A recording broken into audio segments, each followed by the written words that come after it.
Hi అన్న, అందరికీ good morning. Vamshi business idea YouTube channel అందరికీ వెల్కమ్ అన్న. ఏం లేదన్న, ఈరోజు బిజినెస్ ఐడియా కాకుండా మన జీవితం గురించి కొంచెంసేపు ఏది మనం టాకింగ్ చేద్దాం కొంచెం. అయితే ఏం లేదన్న, ఇప్పుడు మధ్యతరగతి కుటుంబంలో పుట్టినోడు మధ్యతరగతి వాడు పని చేసుకుంటా వాడు మంచిగా బతుకుతుండు. అంటే మన దగ్గర పైసలు లేవచ్చు, అంటే ఒక ఒక ఆలోచన ప్రకారం వాడు మంచిగా బతుకుతుండు. అయితే కొందరు వాళ్ళను ఏమనాలో అనలేకపోతున్నా కానీ వాళ్ళు అతి తెలివి కల్లోళ్ళు అర్థం అవుతలేదు. అంత మేధావులను వాళ్ళు ఊహించుకుంటున్నారు. వాళ్ళు ఏ రాజకీయ నాయకులే కానీ, ఏ బిజినెస్ మ్యాన్లు కానీ, వాళ్ళు ఇవ్వలేనా కానీ లక్షల కోట్లు ఉన్నాయి వాళ్ళ దగ్గర. లక్షల కోట్లు సరే కష్టపడితేనే వచ్చినాయి, కాదంటలేను నేను. వాళ్ళ ఒక ఏజ్లో కష్టపడ్డరు అంటే దానికి ఒక అర్థం ఉన్నది. ఏజ్ దాటిపోతుంది, లక్షల కోట్లు ఉన్నాయి, ఇంకా కావాలని ఉరుకుతుంది పైసలు పడి. ఎందుకు ఏం చేసుకుంటారు అన్న? నువ్వు పోయేటప్పుడు ఏమైనా పైసలు తీసుకుపోతావా? నాకు పుట్టబోయే మనవానికి కొడుక్కి వాని కొడుక్కి ఎందుకు? వాళ్ళకి కాళ్ళరెక్కలు నీ లెక్క దేవుడు వాళ్ళకి కాళ్ళరెక్కలు ఇయ్యడా? వాళ్ళకి మైండ్ ఉండదా? వాళ్ళది వాళ్ళు బతుకుతారు. వాళ్ళకి ఎంతో కొంత ఓ ఎకరం ఇల్లు ఇవ్వనికైనా అంతే. ఎకరం జాగా, వీలైతే ఆ ఎకరం కూడా జాగా అవసరమే లేదు. కొన్ని బెస్ట్ షేర్ మార్కెట్లు ఉన్నాయి, షేర్ మార్కెట్లో లాంగ్ టైం ఇన్వెస్ట్మెంట్ చేయండి. ఎందుకంటే అందరికీ ఎకరం జాగా అంటే భూమి మీద ఎకరం జాగా ఉండదు అందరికి. కానీ అయితే ఓ ఇల్లు ఉండడానికి చిన్నదో పెద్ద ఒక ఇల్లు కట్టేయండి. షేర్ మార్కెట్లోనో జాగా మీద ఇన్వెస్ట్మెంట్ చేయండి. కొద్దిగా అది ఎక్కువ చేస్తే మళ్ళీ వాడు బేకార్గాడు అవుతాడు. వాడు ఒక పద్ధతి ప్రకారం పెరగాడు. నేను తోపని వాడు కళ్ళు నెత్తిన కాదు ఇంకెన్నో ఉంటాయి వానికి. అందుకనే ఇప్పుడు మీరు నా కొడుకు వాని కొడుకు అని లక్షల కోట్లు సంపాదిస్తున్నాన్న. వాడెవడో పుట్ట ముందుకే వాని కోసం నువ్వు సంపాదిస్తున్నావు. నువ్వు మంచిగా బతుకురా దేవుడు అని నీకు ఒక అవకాశం ఇచ్చిండు మానవ జన్మ. నువ్వు ఈరోజు మిస్ అవుతున్నావు. నీ లైఫ్లో నువ్వు సరే లేని కుటుంబం నుంచి వచ్చినావో, నువ్వు ఎట్లానో అటు ఇటో పెట్టి స్థాయికి వచ్చినావు. నువ్వు స్థాయికి వచ్చినాక లైఫ్ ఎంజాయ్ చేసుడు మర్చిపోయి నువ్వు వాని కోసం వీని కోసము వాడెవడో ఇంకా మన ఏంది దాన్ని ఏమంటారు కదా అన్న, వాడు పుట్టలేదు. వాడు మన్మడు కూర్చున్న పుట్టక ముందుకే వాడు మన్మడు చచ్చిపోయి వాని కొడుకు చచ్చిపోయేదాకా కూడా సంపాదిస్తుంది. ఎందుకన్నా అవన్నీ చెప్పు? అంత ఏం చేసుకోపోతారు? అయితే నా ఆలోచన మొత్తం చెప్పదగిలింది ఏం లేదన్నా. ఇప్పుడు సంపాదించే కాడికి కొద్దిగా సంపాదించాలి. ఒక స్టేజ్ వచ్చే వరకు కొద్దిగా సంపాదించి మనం తినంగా మిగిలాలి బుత్తాంత అంతే. ఎక్కువ సంపాదించేది ఎక్కువ కోట్లు కూడా అవసరం లేదు. నన్ను అడిగితే ఒక మనిషికి ఒక కుటుంబం బతకడానికి 5 కోట్లు అది వానికి కొడుకు కూడా సరిపోతాయి.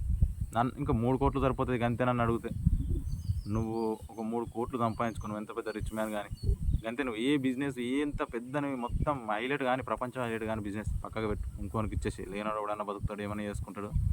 నువ్వు అన్నీ బంద్ చేసుకో సప్పుడేక. మొన్న చెప్పినా వీడియోలో మంచి ఒక ఏజ్లో నువ్వు ఇప్పుడు లక్షల కోట్లు సంపాదించి 50-60 సంవత్సరాలకు వచ్చినాక తిందామంటే బీపీ షుగర్లు ఏదైనా సపోజ్ చెప్తున్నా నీసు తినేటోళ్ళకు తిందామంటే బొక్క కూడా నమల రాదు. సరే, ఈ కొందరు కౌసు తినని వాళ్ళు ఉంటారు. వాళ్ళ కోసం ఏదన్నా తీర్థయాత్రలకు ఎక్కడైనా పోదామన్నా మోకాలు లేవే. ఎందుకు నువ్వు ఆ ఏజ్లో అన్ని లక్షల కోట్లు ఉంటే ఏం లాభం? నువ్వు నీ ఏజ్ నీ బాడీ నీకు సహకరించే వరకు ఎంతో కొంత బిజినెస్ చేసి, సరే బిజినెస్ అయితే బిజినెస్, జాబ్ అయితే జాబ్, కొందరు జాబ్ అంటారు కదా, సరే జాబ్ చేసి నువ్వు ఒక ఏజ్ వచ్చిన తర్వాత అన్నీ బంద్ చేయి పక్కకు. నువ్వు ఎంత పెద్ద తోపు జాబ్ అయినా రిజైన్ చేసి పక్కకు వారేసి లైఫ్ ఎంజాయ్ ఆకాంక్షలు. నిన్ను అన్న తల్లిదండ్రులను మంచిగా చూసుకో. ఏ దేవుని కూడా మంచిగా చూసుకోకన్నా నా ఉద్దేశం చెప్తున్నాను. నువ్వు దేవుని చూసుకో అవసరం లేదు, దేవుని మొక్క కూడా అవసరం లేదు. నీ మనస్తృప్తి కోసం అది విహార యాత్రలకు పోయిరా, ఎంజాయ్ కోసం. ఇంకా చూడదేమని టూరిస్ట్ ట్రావెల్స్ ఏ మస్తు ఉంటాయి. ప్రపంచం మొత్తం తిరిగిరా. నువ్వు కన్న తల్లిదండ్రులు మంచిగా చూసుకో, వచ్చిన భార్య మంచిగా చూసుకో, పిల్లలు చూసుకో, ప్రపంచం మొత్తం తిరిగిరా. అంతకంటే మించింది ఏమున్నదన్న?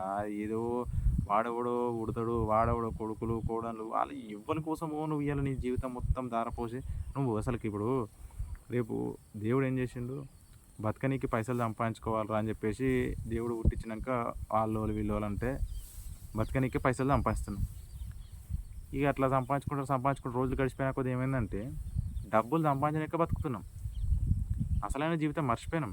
డబ్బులు సంపాదించలేక బతుకుడవుతుంది. ఇప్పుడు బంద్ చేసుకోండి, అవన్నీ బంద్ చేసుకోండి, మార్చుకోండి.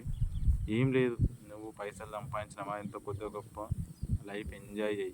ఎంజాయ్ అంటే ఒక్కటే కాదు, అన్నీ ఉంటాయి అందులో ఎంజాయ్ అంటే. నీ దగ్గర ఉండాల్సిన దానికంటే ధనం ఎక్కువ ఉన్నదనుకో, పేదవాళ్ళకి దానం చేయి, పేదవాళ్ళకి ఫ్రీగా ఇచ్చేసి. నువ్వు మంచిగా ప్రపంచం మొత్తం తిరిగిరా అన్న. భూమి మీద పుట్టినావు, 4 బిజినెస్లు చేసినావు, కోట్లు సంపాదించినావు, పోయినావు, ఏం లాభం? రేపు పుట్టినప్పుడు నీ కొడుకో వాడో నువ్వు చేసిన ఈ అన్యాయాలకు పుడతాడు. వాడు కాళ్ళ లేక పుడతాడో, మైండ్ లేక పుడతాడో, సరే ఎట్టినట్టు పుడతాడు. ఒకవేళ అన్ని మంచిగా ఉండి పుట్టినా కూడా వాడు ఏం చేసేది ఏం లేదు. ఈ అబ్బాయి వీళ్ళు మొత్తం సంపాదించరుగా, మా తాతలో వాడు కూడా అంటాడు, ఎవడో అంత సంపాదించడం ఇదంతా నేనేం చేసుకుంటాను అని వాడు జల్సా ఖర్చు పెడతాడు. వాడు ప్రాపర్గా ఒక ఇంగిత జ్ఞానం కూడా ఉండదు మనకి. ఇప్పుడు నువ్వు సంపాదించు నీ మనమన్లకు వాళ్ళకి వీళ్ళకి నువ్వు సంపాదించేది మొత్తం వాళ్ళని చెడదేంగా నీకే సంపాదిస్తుంది. ఇలా గొప్ప వాళ్ళను గొప్ప అపర మేధావులు అనుకోవాలి. వాళ్ళ ఆస్తి విలువ, వాళ్ళ విలువ కోట్లలో ఉంటుంది, కొన్ని కోట్లు 100 కోట్లు ఉంటుంది. అయినా ఇక ఇందులో ఎవ్వరు తప్పు పట్టుకోవద్దన్న. అయినా సరే రాజకీయ నాయకులు కానీ వాళ్ళు ఇలా నేను మళ్ళా గెలవాలి, లేకపోతే ఇది చేయాలి అది చేయాలని చెప్పేసి ఇంకా మళ్ళా ఈ ఉన్న జీవితాన్ని ఎంజాయ్ చేసి విడిచిపెట్టి మంచిగా ప్రశాంతంగా మంచిగా బతుకుడు విడిచిపెట్టి మళ్ళీ ఎలక్షన్లు రావాలి, మళ్ళీ ఇది చేయాలి, లేకపోతే మళ్ళీ అది చేయాలి, లేకపోతే బిజినెస్ మ్యాన్ అయితే ఇంకో బిజినెస్ పెట్టాలి, వేరే దేశంలో తెరవాలి, ఇవన్నీ రాష్ట్రాల్లో ఫ్రాంచైజీ ఇవ్వాలి. ఎందుకు అవన్నీ? నువ్వు ఒక్కొని సంపాదించుకొని ఒక్కొని ఏం చేసేది ఉన్నది? నువ్వు ఒక్కొని అందరికంటే నేనే ఫస్ట్, అందరికంటే నేనే తోపు ఉండాలనుకుంటున్నావు. అందరికంటే తోపు ఉంటావో ఉండవో దేవునికి ఎరక, కానీ నువ్వు తోపు తురుము పక్కడిచి పెడితే అది నీ మనసు వరకు అనిపిస్తుంది. కాకపోతే నీ జీవితం నువ్వు కోల్పోతున్నావు, అది నీకు అర్థమవుతలేదు. నువ్వు రోజు నువ్వు రూపాయి సంపాదించినా కదా, రూపాయి ఎట్లా సంపాదిస్తున్నావు అట్లా ఒక్కొక్క క్షణం నీ జీవితంలో గడిచిపోతుంది. ఆ జీవితం గురించి ఆలోచించక నువ్వు సరే అన్న, ఇప్పుడు లేనోడు పూటకు లేనప్పుడు సంపాదించింది ఒక లెక్క, నీకు నీ కొడుకు వాని కొడుకులు తిన్నా తిరగనంత ఆస్తున్నది, అయినా కూడా నువ్వు సంపాదిస్తున్నావు అంటే నువ్వు ఇంత మూర్ఖుడు భూమి మీద ఎవ్వడు ఉండడు. అది ఇంత పెద్ద ఎవడైనా సరే, రాజకీయ నాయకుడైనా సరే, సీఎం అయినా సరే, ఎవడైనా సరే, నీకు తిన్నా తరగని ఆస్తున్నాక నువ్వు ఇంకెందుకు నువ్వు చేసే పని, నీ కథ ఎందుకు? మంచిగా లైఫ్ ఎంజాయ్ చేయాలి. లైఫ్ ఎంజాయ్ అంటే నువ్వు ప్రపంచం మొత్తం తిరిగా, విహారయాత్రలు తిరిగా, టూరిస్ట్ ట్రావెల్ తిరిగిరా, నీకున్న దాంట్లో లేని వాళ్ళకి దానం చేయి. నువ్వు ఒక్కనే 100 కోట్లు మిగులుకుంటా ఒక ఊరిని దత్తత తీసుకున్నా అంటే అది కరెక్ట్ కాదు నా లెక్క ప్రకారం.